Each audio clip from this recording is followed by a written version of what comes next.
رسول اللہ صلی اللہ علیہ وسلم نے یہ بھی فرمایا کہ جنت کے 8 دروازے ہیں نا، ہمیں سب کو پتہ ہے. تو جو فرما بدار بیوی ہے نا، اس کو اللہ سبحانہ تعالیٰ اس دن حکم دیں گے کہ ان 8 دروازوں میں سے جس سے چاہے اندر داخل ہو جائے. اتنی بڑی بات ہے. پھر یہاں تک کہ رسول اللہ نے فرمایا کہ اس عورت کی جو نافرمان عورت ہے نا، لڑتی ہے، اور جو بھی آپ کو پتہ ہی ہے نافرمان کس کو کہتے ہیں، رسول اللہ نے فرمایا کہ اس کی نمازیں اس کے سر سے اوپر نہیں اٹھتی ہیں.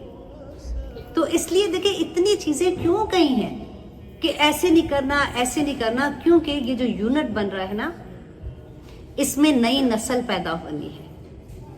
اس یونٹ میں اللہ سبحانہ تعالیٰ کے وہ مجاہد اور وہ اولیاء اور وہ ولیاء پیدا ہونی ہے جنہوں نے آگے جا کے دین کا کام کرنا ہے.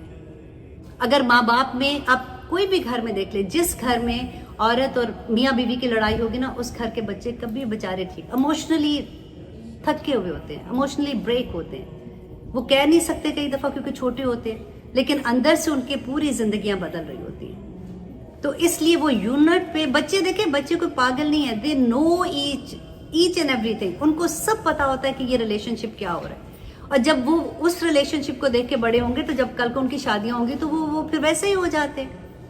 تو اس لیے اللہ سبحانہ تعالیٰ نے اس یونٹ پہ جو اتنا کام کیا ہے، دیٹ از دا ریزن کہ نیکسٹ نسل جو پیدا ہونی ہے. دیکھیں ماں کے قدموں تلے جنت کیوں اللہ سبحانہ تعالیٰ نے کہا، اتنا بڑا رتبہ دے دیتے ہیں اللہ سبحانہ تعالیٰ، کیونکہ وہ ماں نے اس بچے کو جنت کا راستہ دکھانا ہے.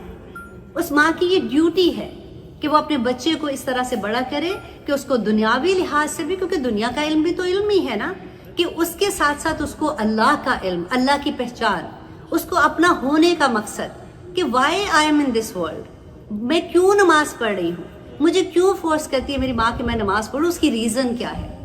یہ تربیت کون کرے گا؟ ماں کرے گی نا.